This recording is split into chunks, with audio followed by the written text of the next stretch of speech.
Nike. Aujourd'hui, ce simple nom évoque la victoire. Des stades remplis, des athlètes légendaires, des milliards de dollars et l'un des logos les plus reconnaissables de l'histoire de l'humanité. Mais au milieu des années 1990, ce géant mondial a frôlé une catastrophe absolue. Une tempête capable de détruire tout ce qu'il avait construit en plusieurs décennies. Des journalistes d'investigation ont révélé des conditions de travail choquantes à l'autre bout du monde. Des organisations internationales ont accusé l'entreprise d'exploiter des enfants. Des manifestations violentes ont éclaté dans plusieurs pays. Des étudiants en colère ont brûlé des produits Nike devant les caméras des plus grands journaux télévisés. Pour la première fois, le célèbre slogan « Just Do It » ne représentait plus le dépassement de soi, mais devenait le symbole d'une immense controverse mondiale. La question n'était plus de savoir si Nike resterait la marque sportive numéro 1. La question était devenue beaucoup plus sombre. Nike allait-elle tout simplement survivre à ce scandale?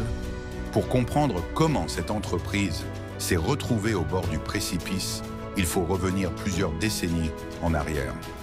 À l'époque où Nike n'était qu'un rêve fou porté par un homme ordinaire, un étudiant nommé Phil Knight. Et ce rêve allait devenir l'un des empires les plus puissants de la planète, avant de voir ses fondations trembler. Dans les années 1960, Phil Knight n'est pas milliardaire, il n'est pas célèbre et ne possède aucune usine. Il est simplement un jeune étudiant passionné de course à pied à l'Université de l'Oregon. À cette époque, le marché mondial des chaussures de sport est totalement dominé par des marques européennes historiques, avec en tête de liste le géant allemand Adidas. Leurs produits sont performants, mais ils ont un défaut majeur. Ils sont chers, beaucoup trop chers pour le commun des mortels. Phil Knight est convaincu qu'il existe une faille dans ce marché, une opportunité en or. Son idée est simple, importer des chaussures de qualité fabriquées au Japon, où les coûts de production sont beaucoup plus bas, pour les revendre à un prix accessible aux athlètes américains. Lors d'un voyage à Tokyo, il découvre une entreprise appelée Onitsuka Tiger. Les modèles lui semblent parfaits. Avec un culot immense, il négocie un accord de distribution pour les États-Unis. C'est ainsi qu'en 1964, avec son ancien entraîneur de running Bill Bowerman, il fonde Blue Ribbon Sports. L'entreprise démarre de la manière la plus modeste possible, dans le coffre de la voiture de Phil Knight. Le jeune homme parcourt les compétitions d'athlétisme de la région, se gare près des pistes et vend ses chaussures directement aux coureurs, une par une. Chaque vente compte, chaque dollar est réinvesti. Très vite, la demande explose. Les coureurs s'arrachent sur ces nouveaux modèles légers et abordables. L'entreprise grandit à toute vitesse et Phil Knight comprend qu'il ne veut plus être un simple intermédiaire. Il ne veut plus vendre les chaussures des autres. Il est temps de construire sa propre marque, une marque capable de conquérir le monde entier. En 1971, Blue Ribbon Sports change de dimension et devient officiellement Nike. Ce nom mystérieux est directement inspiré de Nike, la déesse grecque de la victoire. Pour l'anecdote, le célèbre logo en forme de virgule, le swoosh, est dessiné par une étudiante en graphisme pour la somme dérisoire de 35 $. Personne, pas même Phil Knight, ne peut imaginer à ce moment-là que ce tracé géométrique simple va devenir l'un des symboles commerciaux les plus puissants et les plus rentables de toute l'histoire du capitalisme.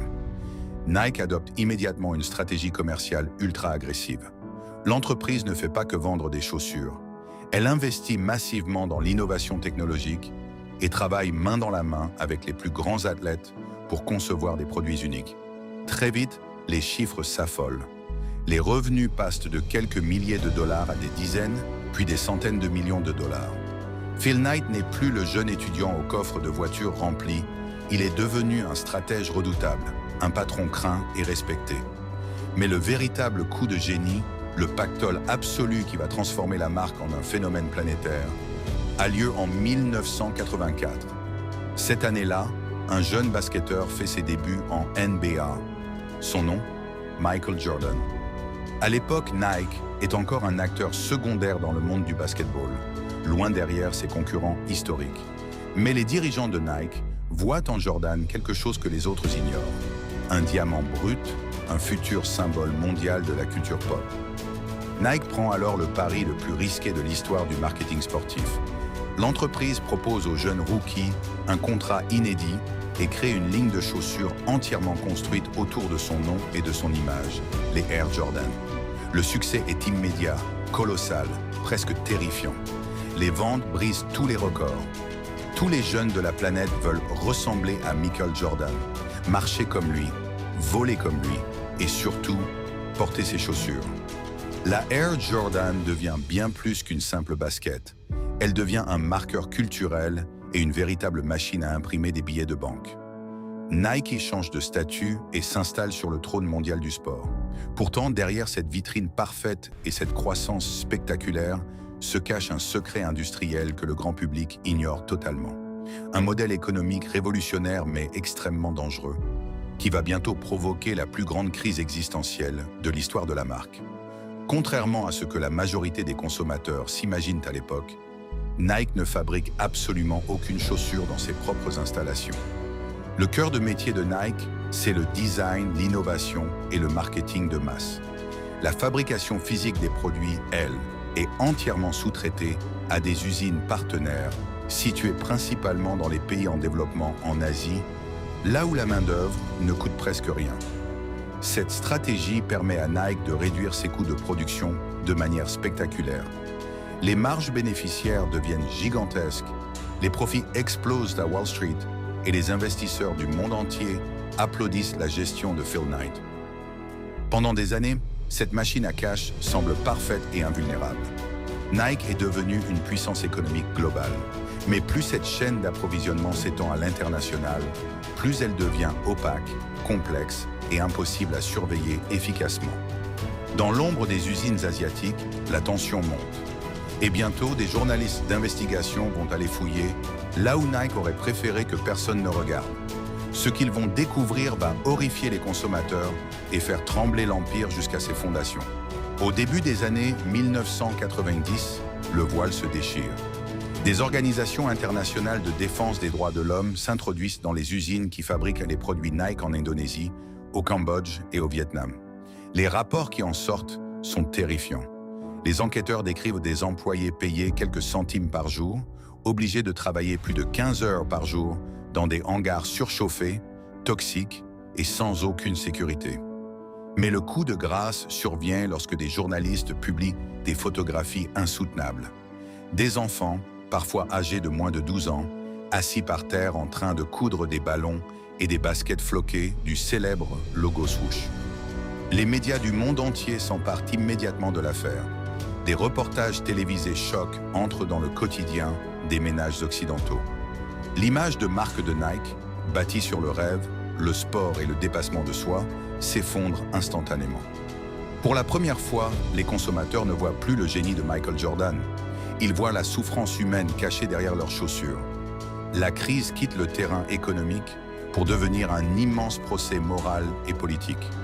Les campus des grandes universités américaines entrent en ébullition et annoncent le boycott total de la marque. Des vagues de manifestations éclatent devant les magasins à New York, Paris et Londres. Des clients en colère brûlent publiquement leur paire de Air Jordan sous l'œil des caméras. Le géant du sport devient, malgré lui, le symbole mondial des dérives, de la mondialisation et de la cupidité des multinationales. Paniqués, les dirigeants de Nike commettent alors une erreur de communication catastrophique. Pour se défendre, l'entreprise affirme publiquement qu'elle n'est pas responsable de ces dérives, sous prétexte que ces usines appartiennent à des sous-traitants indépendants. Pour l'opinion publique, cette réponse est perçue comme un aveu de lâcheté et d'arrogance. La colère populaire se transforme en haine, la confiance s'effondre et les ventes mondiales de Nike commencent à plonger de manière vertigineuse. À la fin des années 1990, l'action en bourse s'écroule. La situation est devenue existentielle. Le leader mondial est sur le point de mourir, étouffé par son propre scandale. C'est à ce moment précis que Phil Knight prend la décision la plus importante de sa vie de patron pour sauver son empire. Il comprend que nier le problème ne fera qu'accélérer la chute. En 1998, lors d'un discours historique resté célèbre, le fondateur de Nike change radicalement de stratégie. Il se présente devant les journalistes, reconnaît publiquement les fautes graves de l'entreprise et présente ses excuses au monde entier. Nike choisit alors la carte de la transparence totale pour désarmer ses critiques. L'entreprise publie volontairement la liste complète et l'emplacement de toutes ses usines partenaires à travers le monde, une première dans l'industrie. Elle met en place des audits indépendants et obligatoires, impose des normes sociales strictes avec un âge minimum légal pour les travailleurs et investit des centaines de millions de dollars pour améliorer la ventilation, la sécurité et les salaires dans les usines asiatiques. Ce plan de sauvetage titanesque coûte une fortune immense à court terme, mais il sauve la marque. Peu à peu, la perception du public change. Les consommateurs constatent les efforts réels et vérifiables sur le terrain. La pression médiatique diminue et Nike regagne centime par centime sa crédibilité perdue. Aujourd'hui, Nike a repris sa place sur le trône de l'économie mondiale, générant des dizaines de milliards de dollars chaque année. Mais le grand scandale des années 1990 continue de hanter son histoire et reste étudié comme un cas d'école dans toutes les universités du monde. Cette crise a changé à jamais le monde des affaires. Elle a forcé les consommateurs à se poser une question fondamentale avant d'acheter. Qui fabrique ce produit et à quel prix humain? L'histoire du swoosh nous laisse une leçon brutale et immortelle. Dans le capitalisme moderne, votre produit n'est pas seulement ce que vous vendez, votre produit, c'est votre réputation. Une réputation prend 50 ans à se construire avec de l'or et du génie, mais elle ne prend que quelques mois à se faire détruire par les vérités que l'on a choisi d'ignorer.